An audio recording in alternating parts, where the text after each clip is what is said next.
lineup advice, our Q&A here on Twitch for Week 11, daily fantasy and season long. I'm your host Moose at CFB_Moose on Twitter, from OccupyFantasy.com at OccupyFantasy on Twitter. What's going on, everybody? I'm joined alongside co-founder Brian Jester FF on Twitter. Brian, how's it going, man? I'm good. Most what's going on? Not much, not much. Can you still hear me Um, okay? Let's make sure sound is good. yeah, I can hear you well. If everyone who's here in the chat, if you can say either thumbs up or a chaos emote, let us know that you're in. I'm gonna go ahead and get this tweeted out while we're doing that, guys. If you're watching this replay here on YouTube, make sure you hit that like, subscribe, and bell notification so you get notified of when we upload new videos. If you're watching this replay on Twitch, make sure you hit that follow button so you get notified of when we go live. And if you're here live, what's up, guys? Glad to have you on board. We're gonna be talking here for about an hour about the Week 11 main slate, and as I figure out what's going on with my OBS, looks like we're back up now. So we'll be here for about an hour talking about the Week 11 main slate. Uh, just hanging around, as everyone here says, sounds good. So we got Chris in the chat, we got Jake in the chat. What's going on, Jake? VIP member. So Brian, what's going on, man? How's the slate looking for you so far? Oh man, I keep putting off creating my lineups for tomorrow because uh, I don't know, man. I can't wrap my head around it just yet. I'm glad you're here with me. I'm glad the folks are in the chat because there's going to be an open brainstorm session because it may be the most difficult slate we've had all year. I think just because of the value and the different game stacks. I mean, there are legit 5 or 6 games you can stack. Mm-hmm. There are now 2 extreme value running backs. There are ridiculous studs in good situations. Insane pricing at running back and receiver. Yeah, we'll talk through it. It's pretty nuts, and I think it all starts with this cover guy here, Brian Hill. Yeah, and so why don't you tell us a little bit about why he's the cover boy, what kind of situation he's in. For sure. So if you missed the news throughout the week, Devonta Freeman is out at least 2 weeks with a sprained foot, maybe longer, depending on his recovery and also Mm-hmm. Atlanta's win-loss record, pretty much. And Eo Smith, the number 2 running back, was placed on IR a week ago. And so that leaves Brian Hill, who has been in the league for a couple years now. And once Devonta Freeman left the game last week, it was Hill who handled 20 of the 21 team's running back touches. Hill had a 100-yard rushing game last year on just 8 carries later in the season when Devonta Freeman was shut down. So interesting spot for Hill, and he goes up against the Carolinas defense, who allows the most yards per carry in the NFL, Mm-hmm. and should be a high total game. Now, I don't think a workload's a big concern for him. They do have Kenyon Barner, who career special teamer, Mm-hmm. receiving type back. Kadri Allison, who was their rookie 5th round pick this year. He hasn't played an offensive snap all year, but he'll be active on offense. Don't think he'll eat into it too much. The team trusts Hill. A lot of the articles talk about Hill being the guy. Mm-hmm. But our model doesn't necessarily agree with everyone. No, I'm looking here on the model, and with your permission, can we show the running back model to kind of show where he is and everything?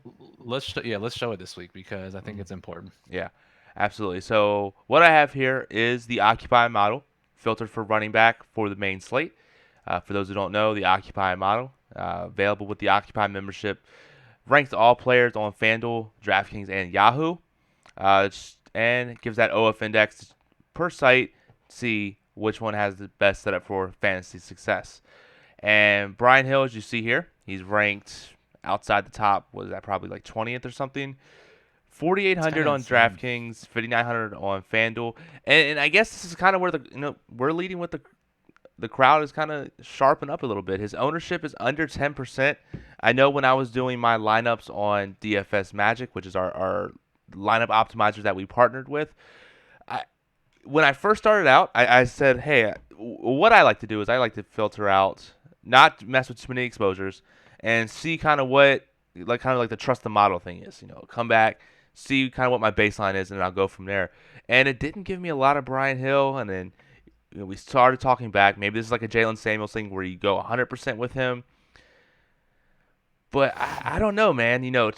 Projected weighted opportunities of only 22.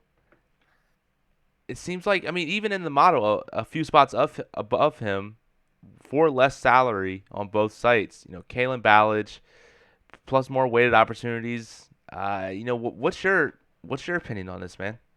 Yeah, I think we'll have to see tomorrow morning. Now, our ownership projections normally don't do too much on Saturday. Not a lot of news. Sunday morning is when we get the big ownership projection update. Mm-hmm. And like Jake says in the chat, I imagine we'll see Brian Hill bump up a little bit, Yeah. but also ranked higher at the sixth highest running back on at least DraftKings. Miles Sanders, 4,100, so cheaper than Hill, but a tougher matchup against the Patriots.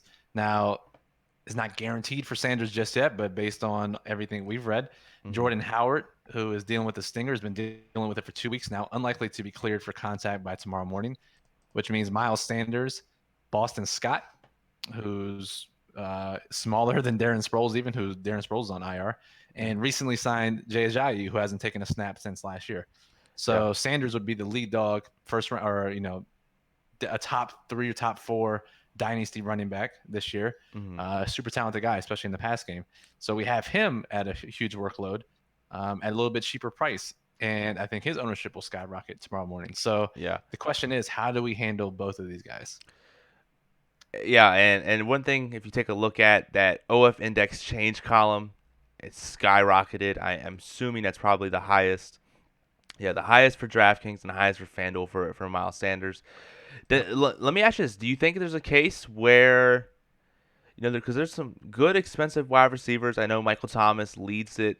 He has a top 5 all-time OF index score. Do you Yeah. think do you think we can go with both Sanders and Brian Hill in the same lineup, then maybe go someone like McCaffrey, who's stupid expensive, or Dalvin Cook, and pay up elsewhere? And I know that kind of goes against our normal philosophy. Yeah. And I know Chris did a great job discussing all the situations in the Daily Plug. Remember, that's our write up that Chris does every week for the main slate. Mm-hmm. And he has Brian Hill and Miles Sanders both listed as values. So I think in cash games, I don't think it's the worst idea. It's probably a great idea, in fact, to go Hill and Sanders.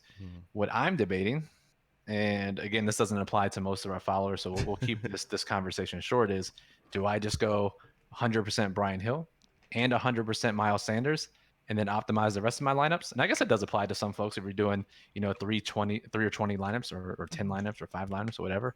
Um, that basically my options are picking one and going 100%, playing both at like 50%, or playing both at 100%. Right now, I'm leaning both 100%, Okay. just based on workload, based on their prices, and like you said, based on some of the expensive players in the stacks that I like.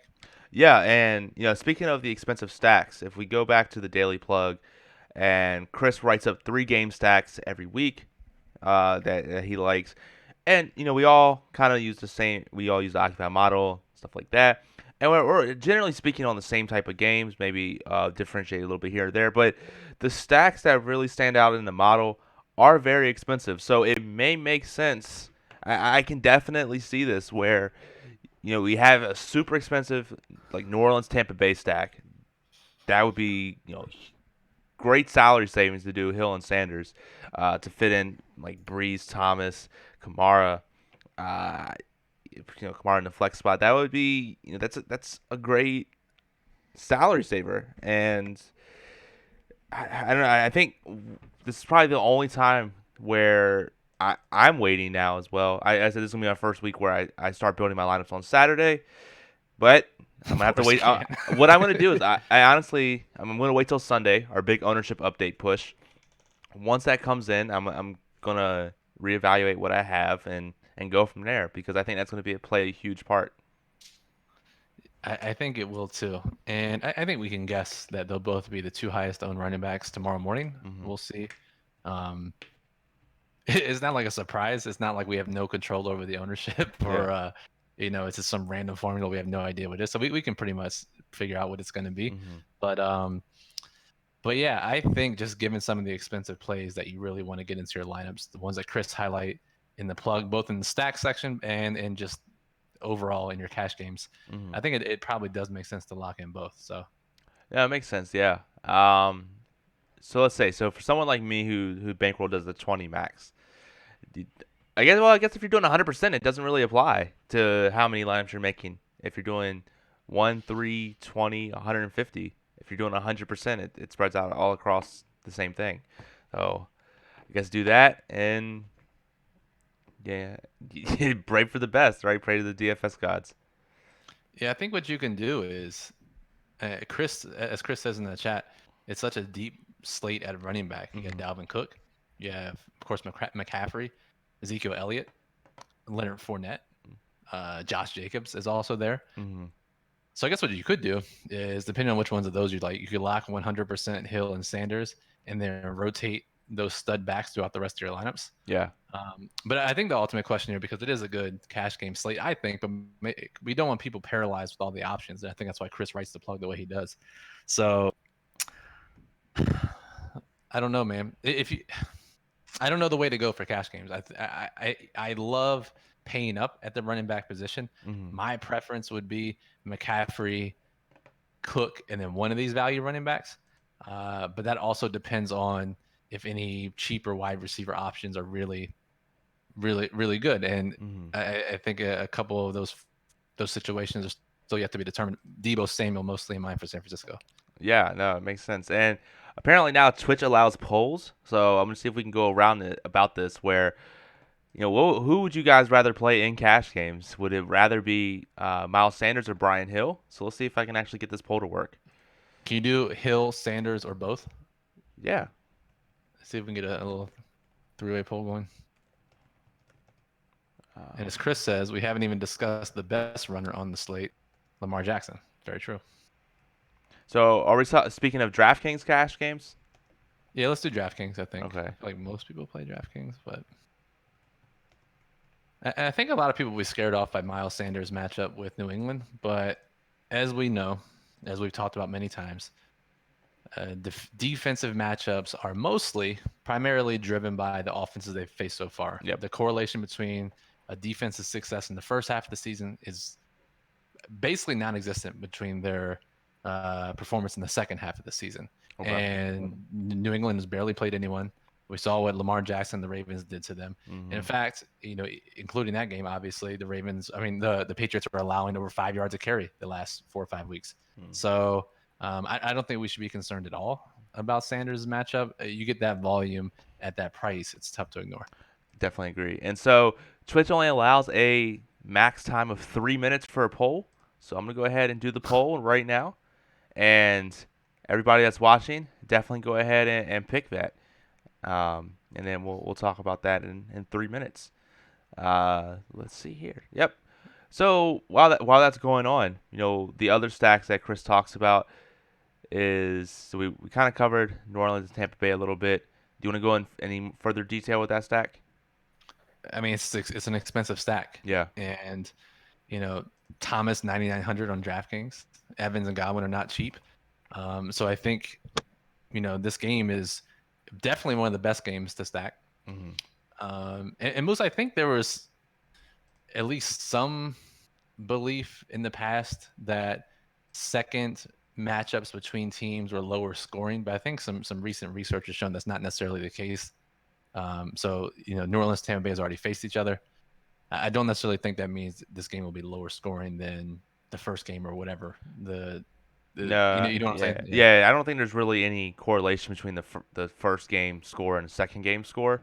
It's Right. almost like that non-existent Monday night home dog and sports betting. Like that doesn't Yeah, exist anymore, but people still hold on to it. that's true. And while we would like to say, well, teams saw what happened in the first matchup and they'll adjust. Let's be honest, NFL coaches don't adjust. Yeah, They go with what they know. exactly. Yeah. Um, and then the next game. Actually, I want to do a quick little pivot because one of the factors that I like to use in determining game stacks. One game really popped up, and I seriously considered stacking it. I think if I was doing more than 20 lineups, I would actually throw a couple in. But this Oakland and Cincinnati stack is pretty sneaky. Um, do you have any opinion on that game? Yeah, I want to hear what's leading you to that stack. I feel like there won't be a lot of pressure generated on the quarterback, despite Oakland's outburst randomly against the Chargers on that Thursday night game last week. Um, but a lot of guys pop in the model for this. Auden Tate is one of our underperforming receivers Mm-hmm. on the list. Tyler Boyd should get volume. Joe Mixon got volume last week, and of course the guys on the Raiders side. So what's leading you to thinking about stacking that game? Yeah, I mean, again, like you pointed out, on the wide receiver side, you have Tyler Boyd, Auden Tate, who's an underperforming wide receiver, Tyrell Williams, relatively decent wide receiver. You have Tyler Eifert at tight end that showed up in a couple of my lineups. But the only thing that really hinders me away from this is the quarterback situation. Ryan Finley was so bad that we actually had to adjust our visibility settings to show him his OF index was that low, and it's just constantly dropping throughout the week. That uh, I know we talk about quarterbacks don't win you GPPs, but they can absolutely damn sure lose them for you. So playing Yep. someone like that where you think you might have a good thing, but then the model keeps dropping him and dropping him and dropping him throughout the week, really scared me away. Especially with, like you said, the low opposing pressure percentage. How about Oakland's giving the second lowest projected pressure percentage for the week, and yet their quarterback they're facing is the lowest in the model by far. So that really kind of shook me away from there a little bit. Yeah, I mean, and the line movement in this game is kind of nuts. Opened Mm. at Oakland -9, maybe a little higher depending on when the line opened. It's now up to -13, Yeah. and Cincinnati's team totals dropped nearly 2 points since lines opened. So certainly some skepticism there.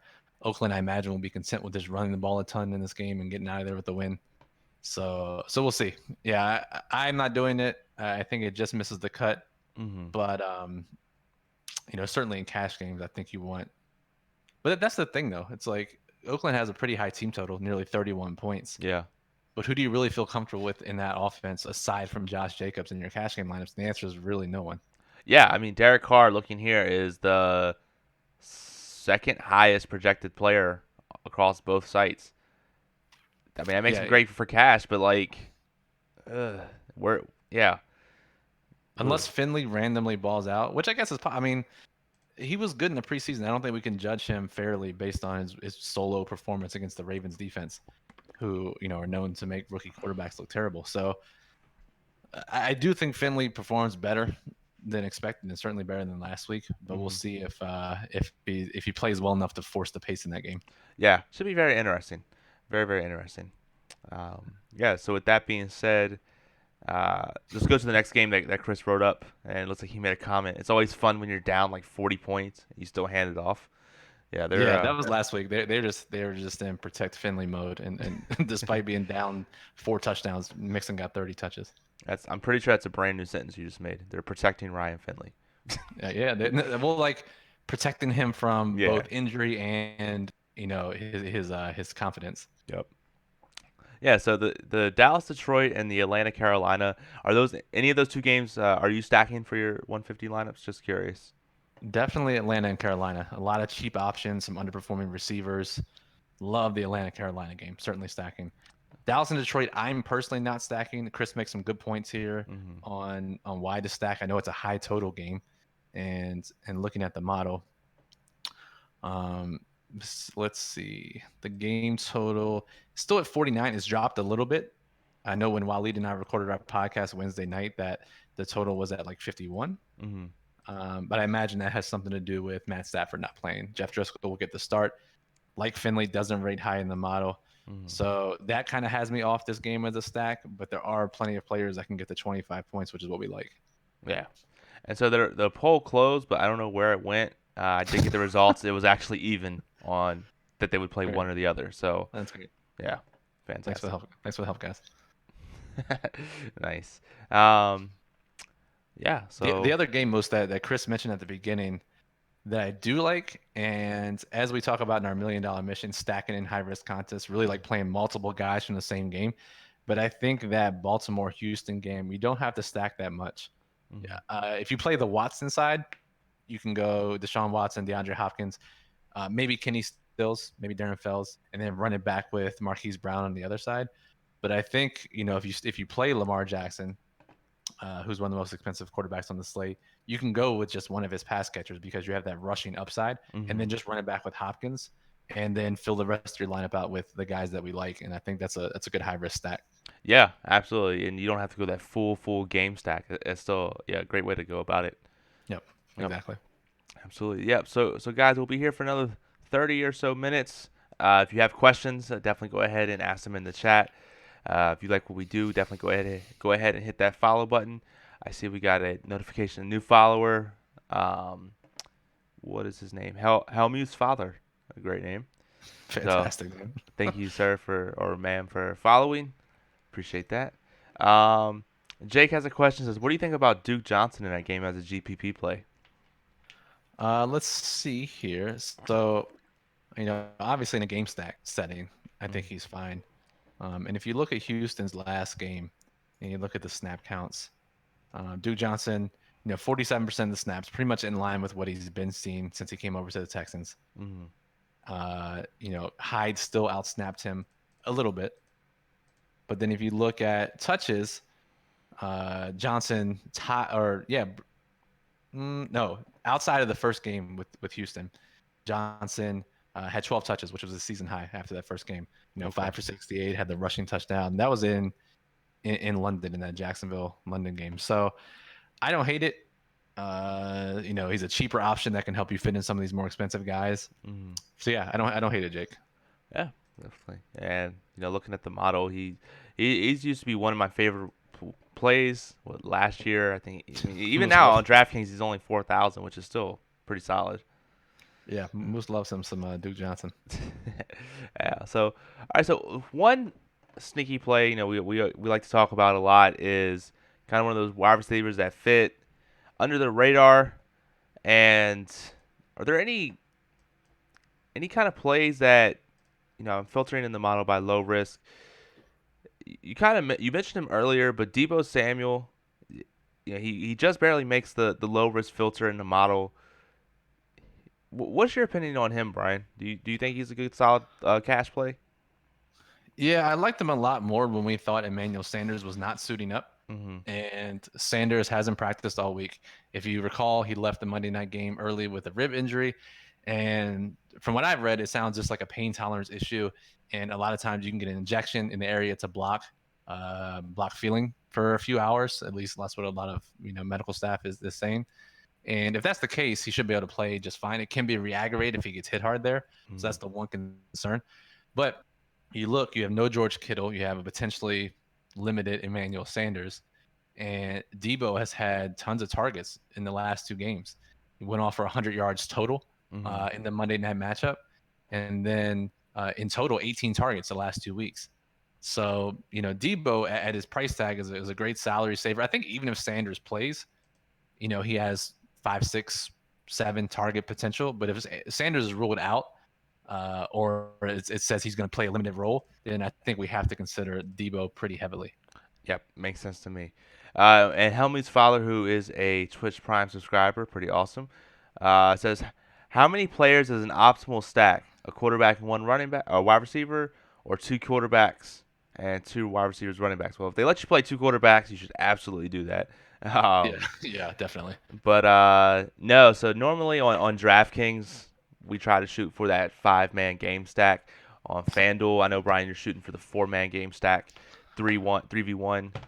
Uh, any other recommendations you'd say? Yeah, if you're playing on a site or if you're playing a contest type that is super flex, let you play two quarterbacks, 100% play both quarterbacks from the same game in a high risk contest. Hmm. And, I would even say low risk contests as well. You should definitely play a quarterback in Superflex. definitely play, but I meant from the same game. Oh yeah, yeah, yeah. Yeah, definitely play two quarterbacks always in super flex. Same game, definitely in high risk. But Helmu's father, it depends on the contest type that you're playing. You need to stack more the higher risk the contest is. So if you're playing the Millionaire Maker, you probably want 5 guys from the same game on DraftKings.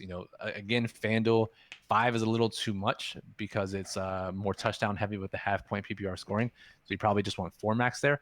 But if you're playing a contest with just 100 players or 500 players, you probably only need 2 guys from one team and 1 from the other. Quarterback, receiver on the other side.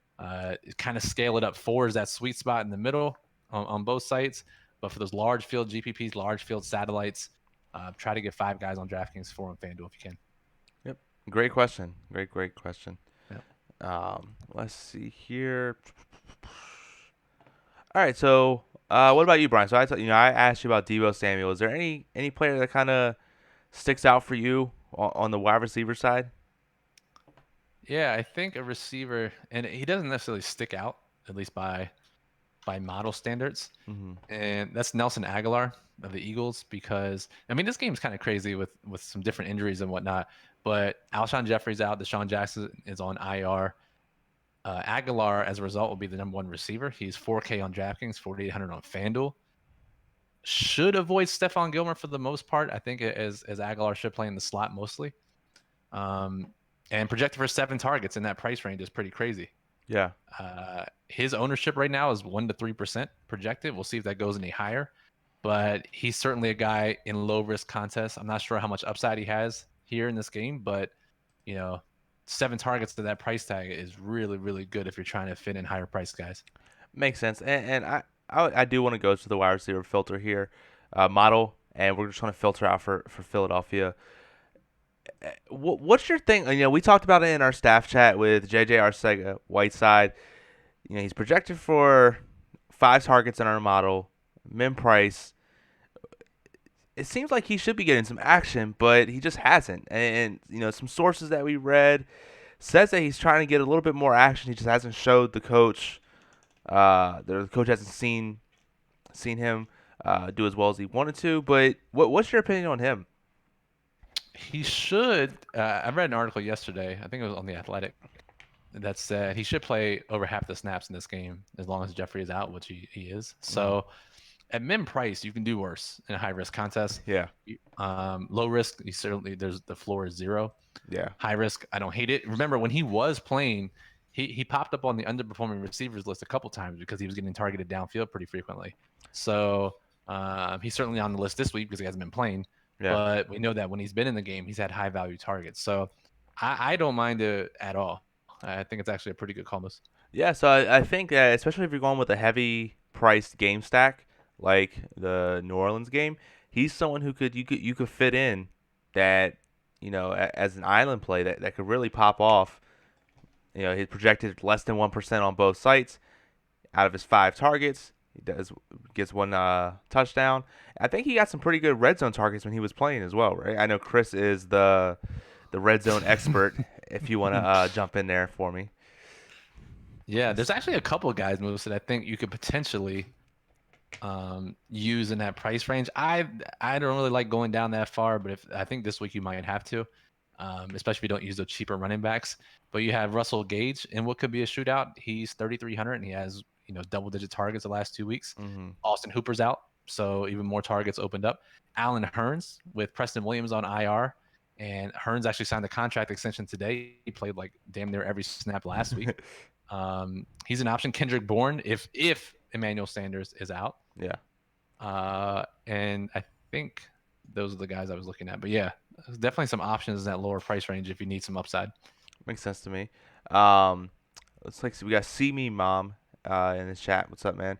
He said I did a 4-man Tampa Bay stack and won an entry to the fan championship game for next month. That's awesome, man. Congratulations. Very nice. That's the satellite we recommend most bankroll levels to target because it's pretty attainable. I mean, I think it's definitely possible over the course of the season to get 1 ticket, maybe more. Mm-hmm. And it's not very often you have a chance at $1 million in an 18,000 person field. Mm-hmm. So certainly good looks there. Try to get another one here before December 15th. Absolutely. And then Jake says, what's your thoughts on Arizona defense at 1,500 as a punt play with San Francisco banged up? It's not bad. It's definitely not bad. We saw Jimmy G's turnover worth Monday night. Joe Staley, their offensive lineman, is actually going to be out with a finger injury, their left tackle. And And crazy story about that. I was reading it today. Is that he obviously wants to play. It's a fucking finger injury, and then Coach Shanahan was like, "Yeah, I definitely would let him play," but the doctor said we cannot let him play because he dislocated it last week, Yeah. and the way he dislocated it, they couldn't pop it back into place unless they did it surgically. Oh, So he must have fucked his finger really badly. So he's out for a couple jeez. of weeks. Yeah. Arizona can get some pressure too, so I don't hate it at that price. No, I mean, you look at the model, they have the second highest on DraftKings OF index change. And at 1,500, they're like top 10 defense, which, again, isn't bad. I can't knock it. I can't knock it. No, definitely not. And see me three mom in the chat probably could have figured this out from the username. Apologies from us. She says I'm definitely a girl, but thank you. Ah, So my yeah, apologies there. apologies. Yeah, and then Helmuth says, another newbie question. No, man, it's all good. We were all there at one point in time. He says, in a $3 DraftKings GPP, if bankroll is not an issue, what's an optimal amount of team variations to enter to give you the best chance for a big cash? Yeah, a couple of questions back at you, Helmy's father, to help answer. And actually, these are the kind of questions we prefer answering. Like we Mhm, really love these questions on these streams because we can go in depth and talk about strategy. mhm. So Um, I assume you mean the play action, which is 20 max, right? So the question to you is, how many entries are you doing? What's the maximum amount of entries in that contest? Because that'll depend on your strategy. Yep. And Chris comes back and says Mac Hollins actually has more red zone targets than Aguilar for Philadelphia. Yeah, that's crazy. But actually, I've been doing a lot of reading lately, um, which is pretty good. They said that if Jordan Matthews, who they just signed back, blast from the past, if he plays and it sounds like he will, he'll take most of Mac Hollins snaps, and Okay. it'll be um, Arthega-Whiteside on the outside instead of Hollins. Makes sense. Makes sense to me. So, So we'll see. Yeah, I mean, a lot of these situations require some in-depth reading. And again, to be honest, this sounds stupid, but is actually the case. Like for most main slates, you don't even need to dig that deep, mhm. right? Like, will Arthega-Whiteside actually matter tomorrow? Probably not. No. Showdown, yes, 100% it matters. But for main slate, to be honest, you really don't need to do too much in-depth research. I honestly don't do a ton of research outside of the model each week. Answer that in my Reddit Q&A. I'll legit go in tonight and do lineups on both sites for about an hour each without any outside research. So again, a lot of this reading we're talking about not necessarily fundamental. It's still good to have that knowledge, though. Yeah. Yep. Yep. So, again, guys, if you have any more questions, definitely go ahead and ask them here in the chat. Be here for another 10 or 15 so minutes. We'll be back at it. Maybe not we, but Chris will be back at it tomorrow on the Periscope at 11 o'clock. We'll be on Tuesday back on Twitch for the $1,000,000 mission, where we review Brian's 150 lineup on DraftKings and FanDuel. And then next Saturday, a week from today, we're actually going to be doing our first college game day NFL college Hell football yeah. stream with Lucas, and we got some very very exciting things to go on there. Should be really really fun. Can't wait for that. Yep. Yeah, I'm excited for that. I mean, Lucas has been absolutely crushing it in college football. And I wish I could freaking play in Maryland because the correlation is nuts, as we talked about earlier with the two quarterbacks in the same lineup. So, yeah, if you're reading that, you should be doing pretty well in college football. So let me ask you a question here. Do you think? All right. So are the prize pools? Would you play? Like, are the prize pools good enough for you to play? Yeah, what a hashtag how rich question. But yeah, I would play. I think they have some 50K to first GPPs, and competition's kind of soft. So I would probably, and we have literally the best researcher on our side. So I have no reason not to play if I could. Yeah. So maybe a part of your how rich lifestyle is you just drive 30 No, minutes to a different state, put all your stuff. that's the ultimate how rich. That is not worth it. You're gonna do that shit for No, like a $250 entry. not worth it for sure. Yeah.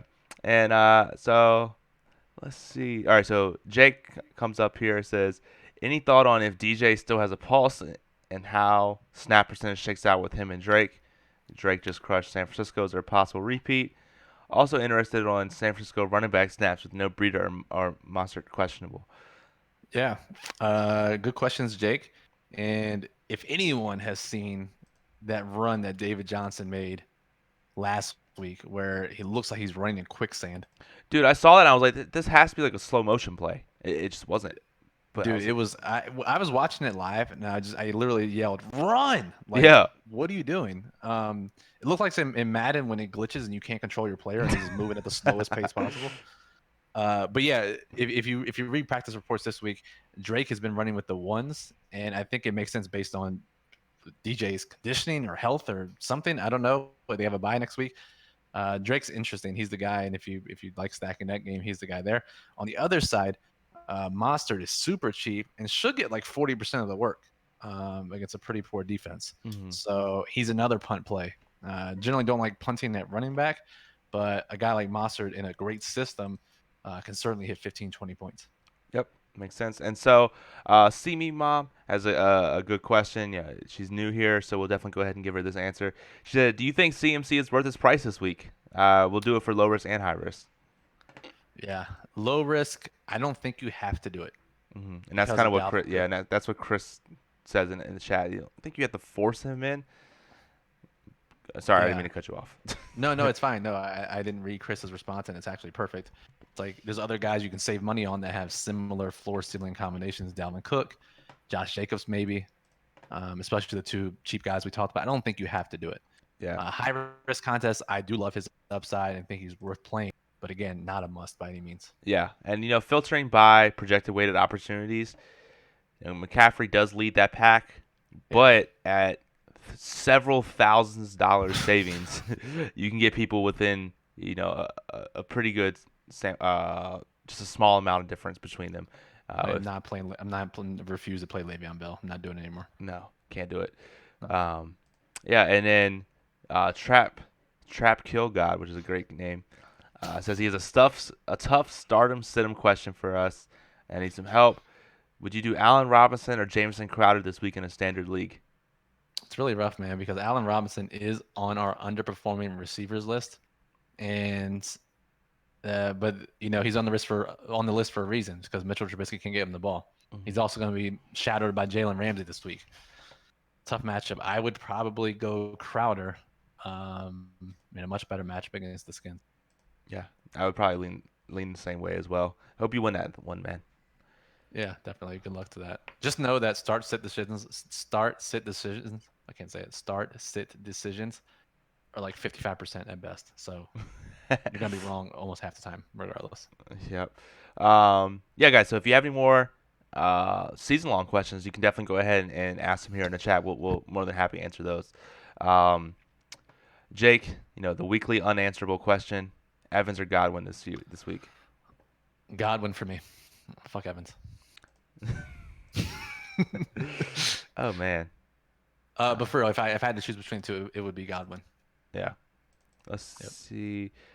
In the model, Evans actually peaks out just a little bit higher on DraftKings. Godwin a little bit higher on FanDuel.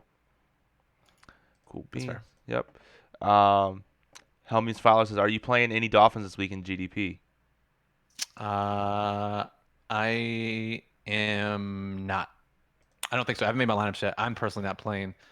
If I did, it would be Parker, maybe Hearns, probably not Ballage. So no Dolphins for me.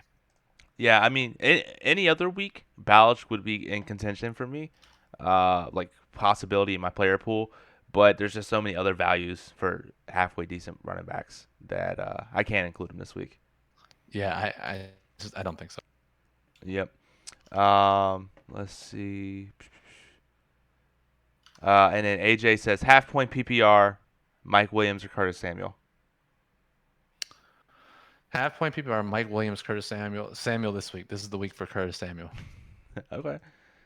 Okay. I'll take that. He is on the underperforming wide receivers list as I see here. Curtis Samuel, yeah. So that's the thing. And Waleed and I talked about it in our Wednesday podcast. Um, like Allen Robinson, the reason Samuel's on this list and has been for a couple of weeks is that Kyle Allen just cannot get him the ball downfield. Of his 16 targets of 20 or more air yards this year, only 3 have been deemed as catchable. So Damn. 16 or 13 out of 16 targets are off target. Pretty hard to reel those in when that's the case. hmm But hopefully, an easier defense in Atlanta will help him get there. Yep. Absolutely. And then Trap with another part of his season long lineup. It says James White or Allen Robinson in the flex spot. and this is for, I think he said standard league. Yeah. I would still go Robinson there though. Okay. Yep. And Ratatar, he says, where are you guys looking at for defense? I think he means like what particular do we look for? Because where we do it is occupyfantasy.com. I think he's just asking who should we play defense this week, and yeah, if you have access to the plug, the top guys we list there are where we're going. Yep. Trying to find this damn David Johnson. I'm sure it's in our staff chat. I know I'm trying to find it so I can show you this, so we can show for the people on stream. AJ with the crazy questions. Is Waleed even a real person? We've only heard his voice. Are you sure it's not just you talking to you just doing the same podcast with two different people or with two different voices? Yeah, just voice change it. No, actually, AJ, check out our YouTube channel. The past 3 weeks we've been doing it, where we posted the video version of the podcast. But the last 2 weeks we've also done it. Yeah, Wally's a real person. Yep. Yeah, we're gonna try and get him on. I think isn't there a big NHL tournament coming up on Tuesday? I think. Yeah, we're gonna do a Twitch stream on Tuesday for the Super Bowl and FanDuel, and he is our top NHL mind in the Occupy staff, so he'll definitely be helping us out there. All right, I found this video, by the way. I'm gonna send it to you, and you can post it on here. Okay, cool. Let's see here. Can you play Christian McCaffrey and Curtis Samuel in the same lineup without playing Kyle Allen? Yeah, I definitely think you can because of McCaffrey's volume. He can get there on the ground. Samuel can get there. Yeah, you definitely can. Again, just make sure that whatever quarterback you do use also has some pass catchers for correlation. All right, let's look at this David Johnson fucking god awful Madden glitch run. All right, so go ahead and hit play now. So slow. What the? Dude, what? Just go. One more time. What are you doing? God, and of course he got destroyed at the end of the play because he's going 1 mile per hour. Boom. Good God. Legit looks like it's in slow motion, but everyone else on the field is moving at regular speed. Yeah. So I don't know. He's clearly not healthy, or not, confident in his decision making or something. So yeah, expect to see a ton of Kenyon Drake this week. Yep. Helmings Follow says, what are two players you expect to see on the play action winning lineup? You say one, and then I'll say one. Those winning lineups have been so garbage in that contest. I imagine there'll be two players from the same team without a quarterback. So, let's see. I will go with who am I gonna go with this week? I'll go. I was gonna say Curtis Samuel, but I don't know. I will go Michael Thomas. That's probably a solid one. I'm gonna go Brian Hill. Brian Hill. Okay, good. I hope you're right, Moose, because I'm definitely leaning towards 100%. Yep. Moose, I know you don't follow it as closely, but like, what are your expectations for Hill? Do you think he'll get most of the carries? Do you think he'll? Clearly, with that answer, you probably do. Yeah, I mean, trust the model, I guess. That's my only thing. But no, I think, yeah, I mean, I don't really have any hard data to back this up except my gut feeling, but I think that he'll get the majority of the carries. And it's like Jalen Samuels part 2. If you know a guy is going to get work at that price, you got to kind of jam him in. Yep, exactly. Jake with a great comment.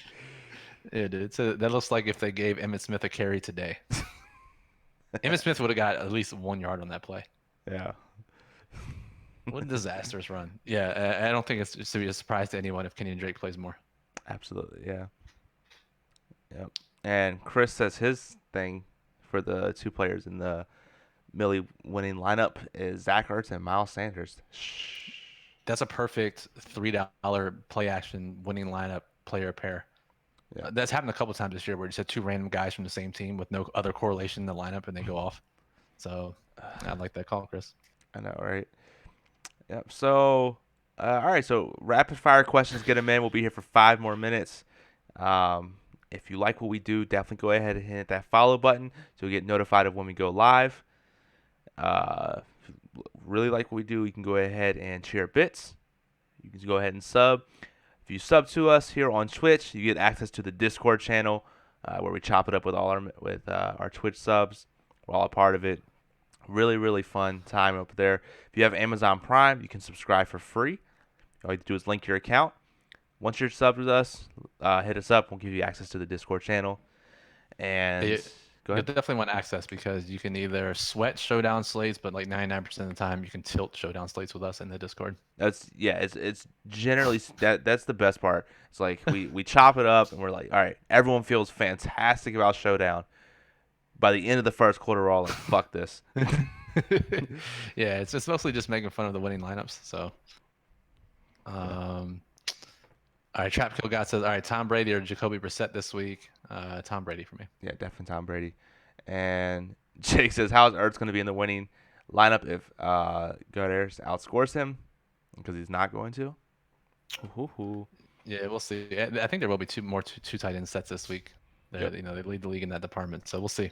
That's actually one of the hardest data sets to find is formation data. I don't know why more data sources don't have that. I guess because you actually have to like Yeah, look pay at a the ton. You have to pay a ton to get that data. yeah. It getting close. I kind of have it, but what are you gonna do? And Yeah, Jake says you got to play a tight end in flex. yeah, man. Fuck, Jake, you're not allowed back here. Your VIP status will be removed if you do that, especially on FanDuel. Yeah, absolutely not. Yep. Um. 3 minutes, Moose. Should we do rapid fire? Any more questions? Yeah. Keep going them. Keep doing rapid fires. Um. I'm gonna ask you a question while we're waiting for it. Okay. What is this is a more high level question and may not really pertain to this, but what's the highest on DraftKings that you normally pay for a defense? I'm looking here. The 49ers are 4,000 on DraftKings. They're not even the highest on FanDuel, which is crazy. But on DraftKings, what do you kind of go for, or do you not really care about price? Honestly, it doesn't matter to me. I'll play any defense, any price, as long as they rate highly in the model, Mhm. as long as they fit with the rest of my stacks and plays. I'll play the most expensive defense if I have some cheap stacks. I'll play cheap guys if I have expensive stacks. So Makes sense, yep. And homie's father with the awesome serious sloth emote. It's crazy. Um, are there any Doyle injury news, and what's your thought on Ebron? yeah, I love Ebron this week. Absolutely love him. He just missed the cut for underperforming receivers and tight ends. The big thing about him is, last week he was expected to score about 20 fantasy points based on his usage. He Wow. saw a season high in snaps, season high in routes run, season high in targets. So with T.Y. Hilton down, with Paris Campbell down, just Zach Pascal on the outside, basically, they're running a lot of two tight ends out there. And Ebron, Hmm. he bitched after their Week 9 game that he wasn't getting the ball enough. Colts immediately fixed that and gave him 12 targets last week. Yeah. So expect his usage to continue. He's mad cheap, both sites. You gotta love him this week. I like playing him a lot. Hmm. Trap says, do you expect the Rams offense to do good this week? No. I was gonna say no. They opened up as I think 7-point favorite. They're down to 6. That's always not good. Um, so yeah. Helmy's father, ESPN League. I don't even know what that means. Kenyon Drake or Calvin Ridley in my flex. I assume that means non PPR. Yeah, I don't know what standard ESPN scoring is, but regardless, I would play Ridley in that matchup. Yeah, same here. What's your thoughts on Stills with Fuller out? Yeah, so Will Fuller was ruled out today with his hamstring. Good. I'm glad they didn't rush him back and have him re-injure that. Hmm. Stills, if that game shoots out like we expect, still should be in play. So I like him especially if you're stacking that game. If you're not stacking, I don't know if I'd be playing him, but in that game stack for sure. Yep. And last question from Jake: are you playing more CMC or Mike Thomas and GPP? It'll end up being Michael Thomas just because I'm stacking that game. So by default, I'll end up with a lot of Michael Thomas. Hmm. In non-stacked lineups, it'll definitely be more Christian McCaffrey. Yeah, I was gonna say pretty much the same thing for that. Yeah, we'll end with this actually. I know we talk about you with 150 you can stack the 3 games. If you're doing 20 lineups, is it insane to only stack one game? No, I don't think so. We've talked about it a couple times. You have to keep a tight player core Hmm. the less lineups you have. So if you're stacking one game that you really like, let's say you really love New Orleans and Tampa Bay, or you really love Baltimore and Houston, just go 20 lineups with that stack. You know, if I assume you're playing a 20 max GPP, Yeah. if that's the case, Hmm. just go 4 or 5 players from that game on DraftKings, 3 or 4 players on FanDuel, and then just rotate the rest of our top plays around that stack. I think that's actually it's very high risk, but again, you're going to lose your high risk contest 80% of the time anyways. So Yep. why not at least get some upside out of the probability of losing? Yeah, it doesn't matter if you finish last place or 50% or 75%. You're still gonna lose. You're still gonna hit that zero. So you might as well have Right. the highest upside for that. Yep. Exactly. Absolutely. Yep. So with that being said, this is our Twitch stream for this Saturday for Week 11. If you like what we do, definitely go ahead and hit that follow button. We'll post this up shortly on YouTube. If you're watching this replay on YouTube, hit that like and subscribe button. If you're watching the replay on Twitch, hit the follow button to get notified of when we go live. You can check out all our content at occupyfantasy.com. As the scrolling ticker says, we now have merchandise out. You can join hashtag Team Occupy. Occupy Fantasy subscriptions as low as $2 a week with the annual membership, $6 a week, $20 a month. You get access to everything we offer: NFL, college football, NBA, and hockey. With that being said, I'm Moose at CFB_Moose, alongside Brian at BrianJesterFF on Twitter. Have a good night, guys, and let's win some money. So yeah.